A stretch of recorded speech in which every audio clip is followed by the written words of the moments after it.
ধরো তোমার হাতে এমন একটা খাতা আছে যেখানে যদি কারো নাম লেখো সে মারা যাবে। তুমি কি করতে? ভালোদের বাঁচাতে চাইতে, নাকি নিজেই ঈশ্বর হতে চাইতে?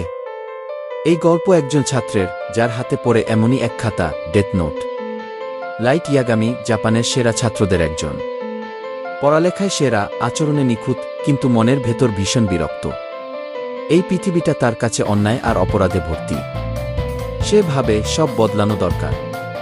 একদিন স্কুল শেষে তার সামনে পড়ে একটা কালো খাতা, ডেথ নোট। ভেতরে লেখা, এই খাতায় যার নাম লেখা হবে সে মারা যাবে। প্রথমে সে ভাবে এটা একটা ফান বা ফেক কিছু, কিন্তু কৌতূহল চাপতে না পেরে সে একটা অপরাধীর নাম লিখে ফেলে।